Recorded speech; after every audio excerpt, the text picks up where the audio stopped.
Good morning guys, welcome to my channel and welcome back to this brand new video. Now today's video is something completely different to what I usually bring over here on YouTube, and I'll explain why in a moment. But if you are new here, then thank you so much for clicking on this video. I do hope that you will stick around. I tend to bring content on lifestyle, shopping hauls, home decorating. Do like to bring dupes videos to my channel. But today is something totally different. I'm not going to be showing you a supermarket haul. It's not a come shop with me. It's not a Q&A. However, I am going to be sharing a story that is quite close to my heart. Now, I have tried to introduce this video about 10 times now, and I just sometimes cannot find the words to introduce it, but I'm going to try my best to keep plodding on. I'm not going to put a break or anything like that in between to say let's get into this video. That's not what I'm going to do. But I'm hoping at the end of this video, as much as it could get quite emotional, I'll try and hold it together and put my big girl pants on. But at the end of this video, I do hope that it does fill your heart with some warmth as well. So back in September 2022, we were visiting Mum, and I noticed that she'd gone to the toilet and she was sick. And I asked her if everything was okay, and she turned round and said that every time that she ate bread or tea cakes, crumpets, anything like that, it felt as though it was stuck in her throat and she had to bring it back up. So we said, that's not right, there's something wrong, maybe you've got a blockage. And she said, it's fine, it's only when I eat bread. We noticed that Mum had started to lose a little bit of weight, so we were quite concerned about that. So in October, she was telling me that it was still happening. Every time that she was eating, she had to put her fingers down her throat to get it back up, and once it was up, she was absolutely fine. I expressed to Mum that I really needed her to make an appointment to see her GP, which she did. Now, the doctor did say that she would have to go for the camera down her throat and that they couldn't rule out cancer. This is where my mum started to panic. She was saying, if I'm going to be here by the time I get to this appointment, things like that go through people's head. And we kept on saying, you know, let's just wait until you've had the camera down. Let's see if there's anything there. It might just be a blockage. So in the November, she was called to the hospital to have the camera down, and their findings were there was a 3-centimetre tumour at the bottom of her esophagus. So they took some biopsies from that, and she was given the 2-week window, which means they have to do the biopsies and give you the results in the 2 weeks. That was the back end of November that she went for the camera down. So she got a letter to say that she needed to attend an appointment at a local hospital for her results. Now that was on the 16th of December 2022. So we sat and we waited, and it felt as though we were waiting forever. When we'd gone in, I instantly knew it was bad news. There was 3 lovely nurses sat there, and one of the nurses turned round and asked Mum how all of her eating was going, you know, is she still finding it difficult? Where Mum obviously said, yes, she's still finding it difficult. The nurse had asked, have you lost any weight? And Mum said that she hadn't. Unfortunately, I knew that Mum had. I could see. You could see it in her face, and you could see it in her clothing. So my mum was always about 14 stone, so she had, you know, she did have some weight behind her. Now, when I spoke to the nurse and I said, obviously, yes, Mum has lost weight, maybe Mum couldn't have seen that, but I definitely did. That is when the hospital turned round and said that there is a tumour at the bottom of her esophagus, and unfortunately, it was cancer. That was a massive shock to my mum, and it was a massive shock to myself. Mum said she didn't want to know how long or anything like that, but unfortunately they did say there was no way any treatment would help. They just gave her a plan of what to eat. So liquid type foods, soups, blend stuff down. If she felt as though something had got stuck, wash it down with a fizzy drink. And then they did say that obviously she would go and see a cancer consultant, and that would be within a week or two. Because it was so close to Christmas, we asked them not to contact us over Christmas. If that was going to be Mum's last Christmas, we weren't going to be doing any appointments. We just wanted to enjoy what we had. On the way home from the hospital, my mum asked me not to tell my children. So at the time, Evie was 15 years old and Amelia was 17 years old. So they weren't babies. They would know if something was going on. So I promised my mum that over Christmas I wasn't going to ruin the girls' Christmas, and we'd just continue on. So we had Christmas and Mum done her Christmas dinner. Everything was fine until we went to sit down to eat, and I noticed that Amelia and Evie both looked at me because my mum was eating what I can only describe as slop. She had a bowl of mash, turnip, lathered in gravy, and obviously the girls, they just looked at me. But in true Charlie style, I just continued on and tried to make the best out of a bad situation. Once Christmas was over, obviously New Year had started to be in the process, and I spoke to Mum and said, unfortunately, I'm going to have to tell the girls. Christmas is gone. We haven't ruined their Christmas, but we need to tell the girls because they used to see my mum all of the time. They're going to see this weight loss. They're going to see that she's not eating, and I need to prepare them for what was going to be happening. So I told the girls that obviously the hospital had told us there was no plan for any treatment, that Nana's cancer was terminal, and they took it as well as could be expected. So in January, we got a letter to say that for some reason Mum had to go and see a cancer consultant in another hospital, which it is the same distance away either way. We've got two hospitals very local to us, and I just thought, why aren't we going back to the first one? That's who told us. So we went to this other hospital and we sat there, and they turned round and they shouted us in, went through the whole rigmarole of what do you know what's happening, how's your eating and everything. And I remember Mum turning round and saying, I know I've got esophageal cancer and it's terminal. And at that point, both the cancer consultant and the nurse who was with him in the room swung their heads round to each other, and I knew something wasn't right. So he turned round and said, were you offered any type of treatment? Did they mention chemotherapy, radiotherapy, anything like that? And Mum said, no, there's nothing that they could have done.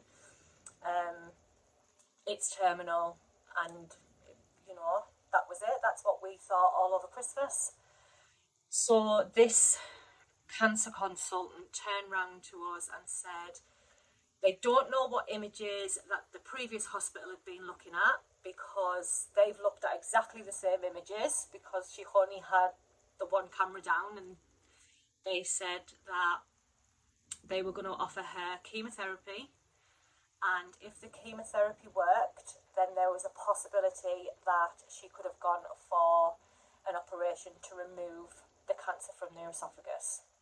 So as you can imagine, we've gone all the way through November, December, thinking that Mum's cancer was terminal. She'd lost so much weight because of stress and obviously not eating, to then get told in the January that it's not terminal, and that there's a possibility, if she responds well to treatment, then she could have an operation.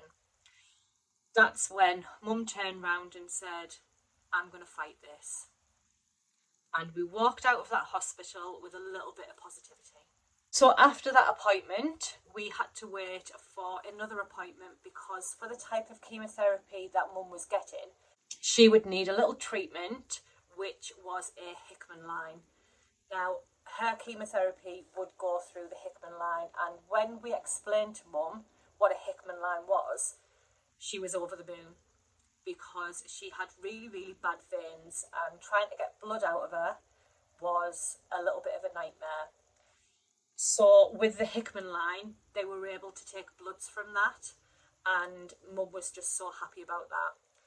The only downfall of that was that it had to go and get flushed every single time she had bloods taken from it, she had any chemotherapy through it, and it was getting to the point where we were at the hospital every single week, sometimes 3 or 4 times a week. So she needed to have that Hickman line put in and she needed to get her bloods done. In the end, I decided to go and get trained on that Hickman line just to eliminate an appointment. Because to be fair, every time we went for the flush of the Hickman line, it was 10 minutes.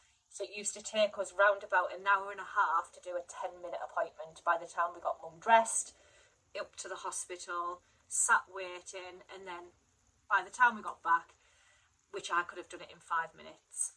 So on the next appointment for her bloods to be taken from the Hickman line, I got trained on that, and they give me all of the equipment that I needed, and I eliminated one of the appointments. Once Mum's Hickman line was in and there was bloods coming through it and everything was fine, that is when the chemotherapy started. So Mum had 4 rounds of FLOT chemotherapy. Now, FLOT chemotherapy is where she went into the chemotherapy day unit and she was there for about 6 hours. Now, when I picked her up on them days, she would come home with the chemotherapy bottle still attached to a Hickman line, and that was on for 24 hours. After the 24 hours, once the chemotherapy had all gone from the bottle, we then had to take her back to the hospital to get disconnected, and then obviously a flush and everything else. So the chemotherapy was every week, I believe. So Mum's first round of chemotherapy, it went absolutely swimmingly. She would text me to say, I'm ready to come home. I'd take her home, get her into her nightwear, and she would be fine. She would text me the next day to say, Charlie, the bottle's empty now. We need to go back to the hospital to get disconnected. On her first week of chemotherapy, I explained to Mum that I was going to go up to the Metro Centre because I needed a few bits, and Mum was adamant that she wanted to come with me. So I did say to her, you only had chemotherapy on Tuesday. It's the first time you've had it.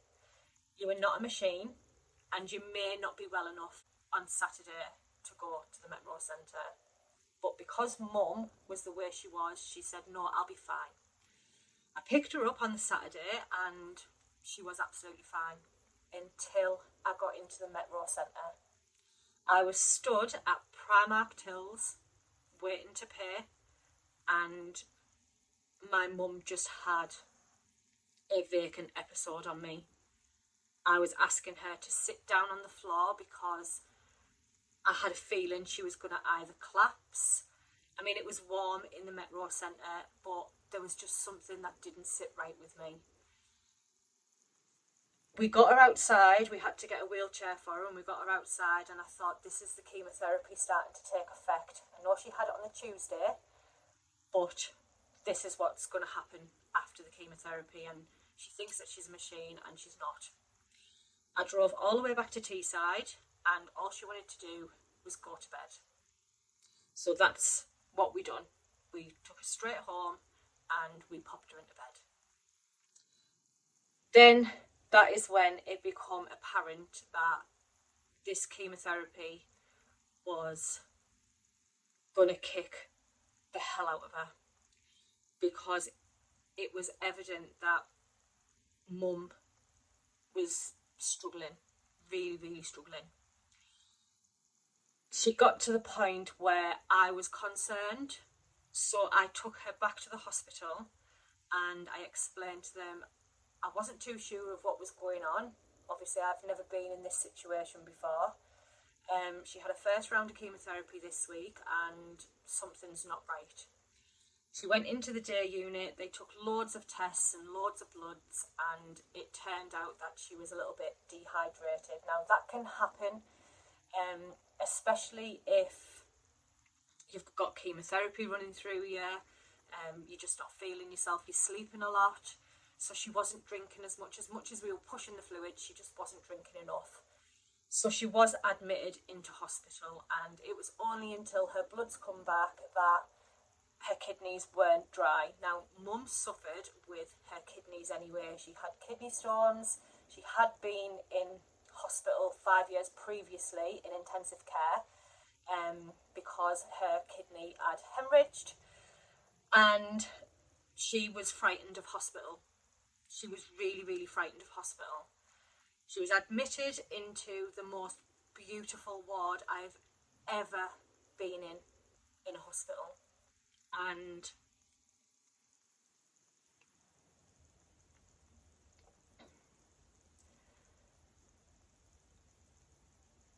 I absolutely love all of the staff on that ward. So we had her in the hospital and we got her fluids back up and she was free to leave, go back home. The only problem was that she got better a day before chemotherapy again. So it was as if you went to your lowest point, and then as you start to pick yourself back up, it's time for the next round of chemotherapy. So I took her for her bloods, and they gave her a ring on the day that she was supposed to start chemotherapy, and they said, unfortunately, you do need to come in, but it's not going to be for chemotherapy. We're going to have to put you on some fluids. You are dehydrated. So she sat in the chemotherapy day unit for 6 hours, hooked up to fluid, and they said, we'll take your bloods again and then see if you can come back tomorrow for your chemotherapy, which we did. Everything was fine with that.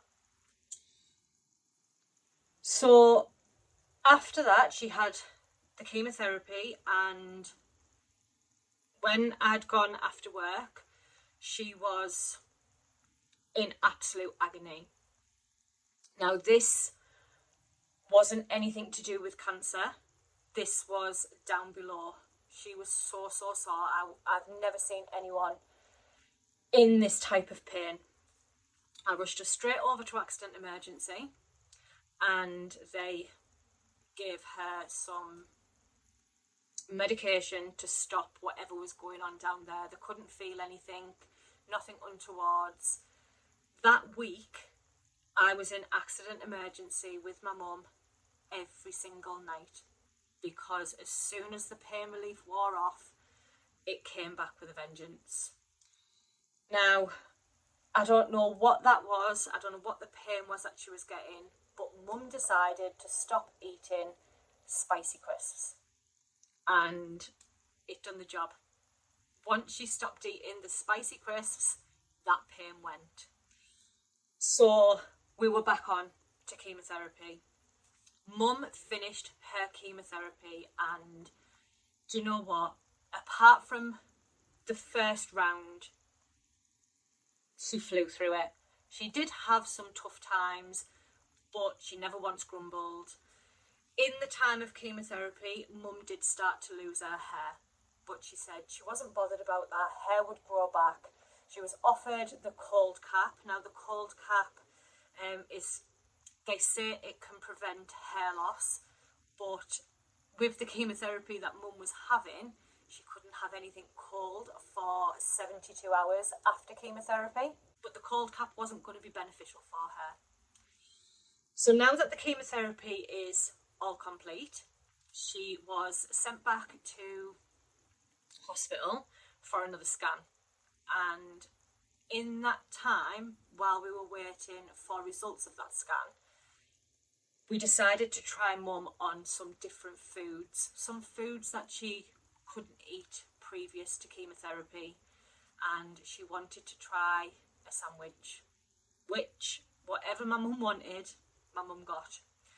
So I decided to make her a sandwich, and I cut all the crusts off, and I'll always remember I sat with her and I was watching every single bite, thinking, if this goes down, that chemotherapy's done something. To my surprise, that sandwich stayed down, and she said to me, it must have shrunk because I wouldn't have been able to eat that. Once we'd got another appointment to go and see the doctor, they turned around and said, on the image, the tumour had not got any smaller, and they would next try radiotherapy. Now, my mum turned round and said, something must have happened to this tumour because I'm able to eat. So she was eating anything that I put in front of her: sandwiches, toast, eggs, boiled eggs, scrambled egg. She even tried pizza. She tried Kentucky Fried Chicken with us. Everything just was so positive. Everything was staying down. As long as it had a little bit of gravy on, or it was a little bit moist, it was going down. And in Mum's cancer journey, she went from 13 stone, and her weight would fluctuate all the time. And every time we went to the hospital, I'd say, step on the scales, let me see what you are this time. She got build-up drinks and things like that, and her weight was fluctuating. It was up and down all the time. Now, Mum had gone to an appointment, and I remember I dropped her off at 9 o'clock on the morning, and I think she was going to be there for 2 hours because she was going to get fitted for a radiotherapy bag. Now, I'm not sure what that is because I didn't go with her. I wasn't allowed to go in with her. But from what Mum was saying, it's like a big bag and it moulds to your body. And she would have 2 little tattoos where the radiotherapy was going to be aimed. Whilst Mum was doing that, she had what she could only describe as a shaking fit. So I'd rang her once I'd finished work, and she said, I've been admitted into hospital. And I said, no, you're in hospital because you're in the radiotherapy, you're getting all sorted for your radiotherapy. And she said, no, I've had a shaking fit and they've admitted me into this ward. And I thought, do you know what? That's fine, I'll go over after work. And she rang me and she said, Charlie, I haven't got a hospital bag. I've not got no toiletries because I was only coming in for an appointment. So I said, don't worry, I will go and get your hospital bag, because she always had a hospital bag ready. Now, when I went in to see Mum, they said that they believe she had sepsis and pneumonia. So her radiotherapy was not going to be going ahead until she was better, which that was absolutely fine. I didn't want Mum to go through any more treatment until she felt well in herself. So Mum was in hospital for quite some time, and in that time she fell in love with the hospital bathroom. Now, Mum would not be one of these patients where she would ask the nurses for a bath, a shower, or anything like that. She would always wait for myself and my partner to go and bath her. And Mum always loved to have loads of bath products. She loved going in that bath. So I visited every single day while she was in hospital, and she made sure she had a bath with a fresh pair of pyjamas on every single day. And then she would have us changing the bed linen. So them nurses knew that when we walked in, they didn't have to do anything for my mum because we were there.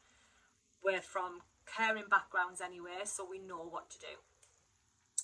Now, Mum was discharged and we were ready to start the radiotherapy again, but they decided that they wanted to put an NJ tube in.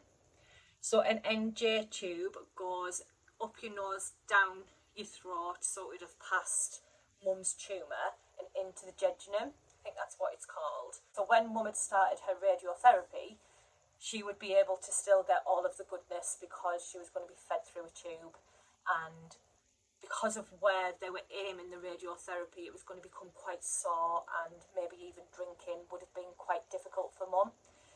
So again, I got trained on the Hickman line, and I also got trained on the NJ tube as well.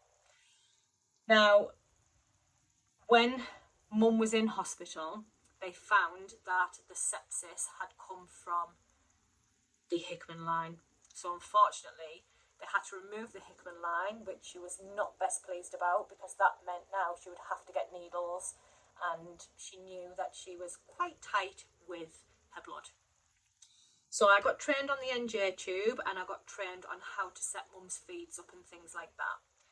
Now, they said there was no harm in getting Mum's feeds into her before she started the radiotherapy. So once she had the NJ tube fitted and I was trained on it, she had to stay in for 5 days, and this was on a different ward.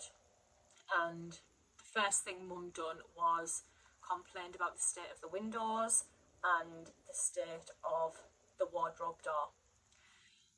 And then she did turn around and say, "This is not like the other ward. Why can't I go to the other ward?" So in this whole time that she'd been going to hospital, she'd gone from hating hospital to absolutely loving this ward. Now, Mum never got to the radiotherapy stage because there was just so many complications. She would have thrush, she would have dehydration, the tube would be blocked, lots and lots and lots of hospital admissions. And every time that she was admitted, I always got her back home. So we decided to get a camera and have that on our phone so that we could see Mum if she was okay. And I used to be fixated on that camera to make sure that she was okay, because during chemotherapy she did lose her mobility. She became very, very weak, and we had to build her back up again. So we had to start doing exercises. We got her a walker. It was really, really tough. Chemotherapy just knocked everything out of her. She was a really independent lady, and she depended on myself and my partner and my children. Now, I'd gone in to see Mum on the morning. I used to always go and see my mum on a morning at 6 o'clock. I used to wake her up, give her a wash, ask what she wanted for breakfast, and this one day she didn't want a cup of tea, she didn't want anything to eat, she just wanted to go back to sleep. I'd been in the house 5 minutes. So I'd said to her, "Look, I don't think that you're well. I've checked your fluids, what you had last night, you've still got it. You haven't been up through the night because the camera hasn't alerted me." And unfortunately, I just didn't like the look of Mum. She still had a lot of thrush on her tongue, and I thought I just need to get her checked over. So I phoned the ward and they said, "Bring her straight back in," and she was admitted. So that was on the 30th of October. So I kept going in, and they were trying to get blood out of her.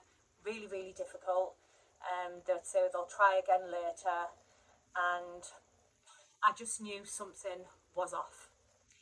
Now, I'd went in on the 31st of October, and I can only describe her skin was like an luminous yellow.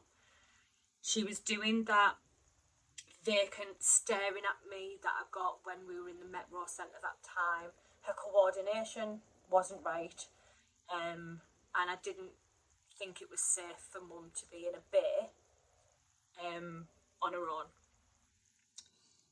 When I say on her own, there was a few other ladies in the beds, but I just didn't want to leave her. So they said they were going to get the therapeutic team down to sit with mum, which is like one-to-one care. So while I was sat there, I had Amelia with me, and Amelia was seeing all this, and she was in tears. They had actually come and said, we're going to move mum into a room on her own. And I just thought, why? Why are we moving her in a room on her own? And they said it's so we can watch her from the nurse's station. There's everybody at the nurse's station. There's always someone there, and we'd be able to see her. So I went home and kept on phoning how she'd been, the usual, and they were saying, yeah, she's been absolutely fine. And then, I don't know why, but on the Friday, I got a phone call from one of the nurses to say, what has gone on? What, were you here yesterday? And I said, yeah. She was very confused. I'm not sure what's going on. And she was like, are you coming down today? And I said, come down every single day. I will be down at some point today. Within 10 minutes, the nurse phoned me again and said, the doctor wants to speak to you, which was absolutely fine. I think I kind of knew in my head what was going to happen. And me and my partner went to the hospital, walked in to see mum, and she was off the scale. I can't explain how confused she was. She wanted to be off the bed, on the bed. She didn't know where she wanted to be. And the next thing, the doctor come in and said, can we have a word?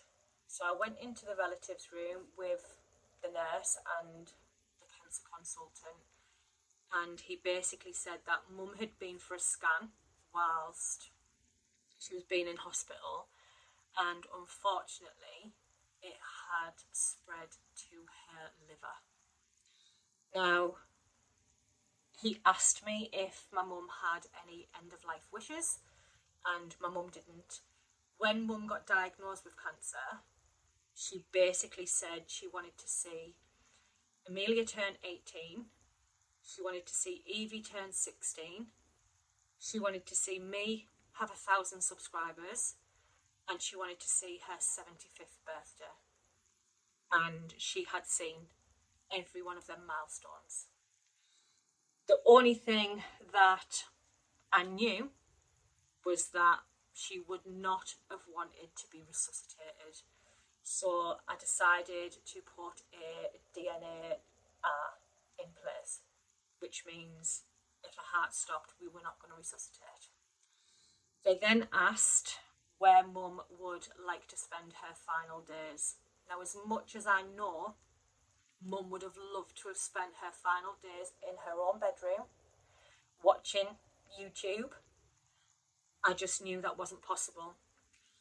Being in care, and I've worked in care homes and I've done domiciliary care, I know that she would not have been able to get a sitting call from me starting work to me finishing work. And I decided that mum would be better cared for and constantly monitored if mum was to go into a hospice. And that was that. That was the plan. Mum had always said to me, never ever lie to me, always tell me the truth. And on the Friday, she was so confused that even if I'd have told her that the cancer had spread, she wouldn't have been able to retain that information. So I sat with my partner and we sat for 15 hours, and it was a long 15 hours. It was hard work. We were giving her drinks. At this point, she wasn't eating anything. I managed to get a little bit of ice cream into her. She was talking to people who weren't there. She was looking into the corners, and I turned round to my partner and said, I just want one day where she's compos mentis and she'll be my mum. And that night, one of her favourite nurses come in, and I said, you know what, I know she's in safe hands, but I need to go and get some rest. I knew the next couple of days were going to be tiring, hard work. They were still treating her with fluids and things like that. They were still treating her, so like all the treatment hadn't stopped. But I kind of knew what was happening. We'd come home, and I actually slept really well that night, knowing that one of the nurses who was on, she got on really well with Mum. And then Saturday, we went up early morning and walked into the room, and it was as if miracles had happened. Mum wasn't confused. She was sat up, she was having a cup of tea. She was just my mum. Now, my mum wasn't very loving. That sounds terrible, but she would not show her emotion or her affection or anything like that towards you. So if you used to say to her, I love you, mum, she would say, yeah, no. Or I'd say, can I have a cuddle, mum? Oh, get away. And on this Saturday, she was the most loving person ever. She was telling me she loved me, she was giving me kisses, she wanted cuddles, everything that she wouldn't have done, she was giving me that. And then we had a really good day with her. The day was absolutely amazing. She was not dehydrated for sure, because we give her every drink that she wanted. She had milk, tea, coffee, hot chocolate, Horlicks, water, Coke, everything that she wanted, she got that day. And I kind of feel like that was her giving me what I'd asked for the previous day. I'd asked her for it to be compos mentis, where she could just be my mum again, and she gave me that. And I'll always remember, on the Saturday, she did turn around and said, Charlie, I thought I was going to die yesterday. And that sticks in my head. Like, did she know? And did something or someone tell her what I'd said? I will never ever know. But that Saturday, she gave me the most wonderful day ever. And it gave me positive thoughts. Even though I was going to have to tell Mum that the cancer was obviously spread and the treatment's stopping, but I still had my mum. The next day we went and we dropped Amelia off at work, and it was about 7:10. We walked into the room where Mum was, and something was different. I noticed her breathing was different to the previous day. I then noticed that she'd pulled the NJ tube. When I asked, what's going to happen now with the NJ tube, they said, I think the doctor's going to come in and speak to you. And I knew something was going to happen. I knew that it wasn't going to be good news. She wasn't the same as the previous day. She opened her eyes. We put on a brave face and we said, "You all right, ma'am? What have you done? Pulled your tube?" And she just turned round to me and said, I want to sit up. And I knew, and I said, you're not strong enough to sit up. Let's have a cup of tea. And once you've had a cup of tea, we'll see if we can get you up. So she had a lovely cup of tea, and she went into what I thought was a little nap. And at 8:33 in the morning, unfortunately, my mum passed away.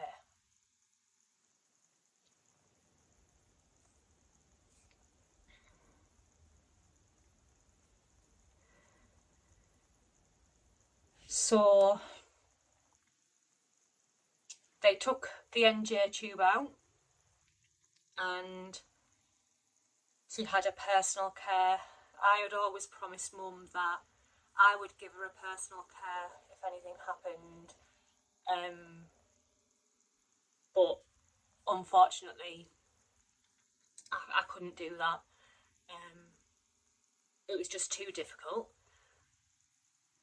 And then, so my partner and a nurse done that, which again, I'm forever thankful for. I'd gone in and it just looked as though Mum was asleep in her handy-pandy pyjamas, as we used to call it. And yeah, Mum had passed away on the 5th of November 2023. And do you know what is so ironic? That is the only day that I don't celebrate. So if you've been on my channel for quite some time, you will know I celebrate Easter, Valentine's Day, Christmas Day, autumn, but bonfire night is a day I never have liked. I don't like bonfire night. And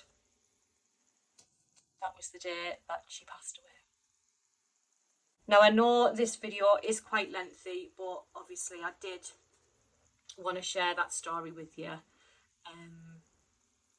Mum had me, my partner, the 2 girls and all of them nurses in that ward. Nobody else. We done it all on our own. Mum never once complained. She knew she was well cared for. She knew that we were carers. We knew what to look for. But looking back, because she knew what we'd be looking for, Mum never ever gave us them signs. She gave us the sign that she was really, really poorly. She picked herself up and then she passed away. It was just like that. I didn't get the end of life stage with her.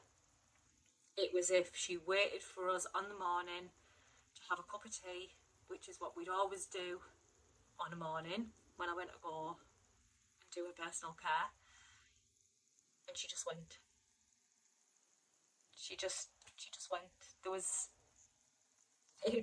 She just fell asleep. And I do say now, I kind of feel robbed. It gave me false hope on the Saturday when she got better.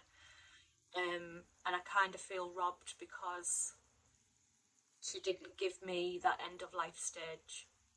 So from finding out that my mum's cancer had gone to her liver to Mum passing away, it was 2 days. Which brings me on to the next part of this video. So Mum's birthday is coming up, and it's the 29th of June. Now, I'm not sure when this video is going to go out. I don't know if I'm going to put it out on Mum's birthday or it's going to be before or after.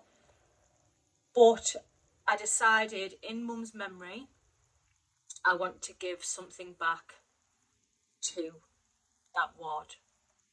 And that ward is Ward 14 in James Cook University Hospital. And the reason that I want to give something back is because of that appointment where mum was admitted into hospital and she didn't have a thing, which got me thinking about some people don't have family. Some people attend these appointments on their own. I've seen it with my own eyes that there's people sat in the oncology ward and things like that and they're on their own. So if any of these people were to be admitted from an appointment, just like my mum, and they had no family, how would they brush their teeth? How would they have a wash? How would they enjoy the bathroom facilities? And maybe, sometimes the bathroom does have a few toiletries in that maybe someone's left, but they don't last. So I went into my local Poundland. Now, every time I do a come shop with me, it is in this Poundland, and it is the Poundland in Thornaby. So this Poundland opened up in November last year. It might have been before that actually, because I went in there and filmed. But I've got a lovely relationship with the staff in there. Every time I go in, the staff ask me how YouTube's going. They know that I do YouTube. And I was speaking to the manager and said, this is my plan. Would you be prepared to help me to make this come true? And the manager, Michael, he turned round and said, absolutely. So for 2 days, they got toiletries at the end of their till. And when people were coming through the till with the shopping, they were asked, would you like to donate £1 for a toiletry item? And I'm just going to sit back because I went and picked up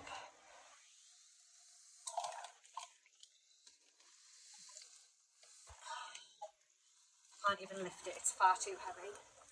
But I went and picked up, let me tilt you down. I went and picked up a big box. Well, actually, it was 2 boxes. 2 big boxes of toiletry items. So there was umpteen packs of sponges. There is shower gels in here. There's cotton pads in here. Male toiletries, female toiletries, toothpaste, toothbrushes. And I cannot thank Thornaby Poundland enough. I have decided, let me just move that back. I have decided that with all of these products that have been kindly donated, I am going to make up some pamper hampers. Now by that I just mean I'm going to get some little bags and I'm going to make male and female little bags.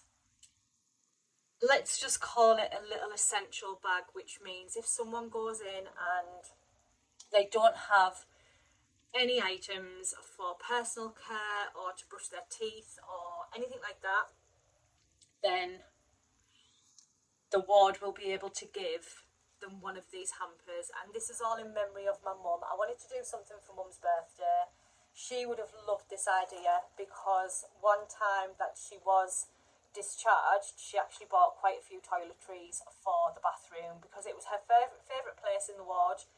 So I have gone through this and I believe there's 53 toothbrushes, there's 50 odd toothpaste, shower gels, body creams.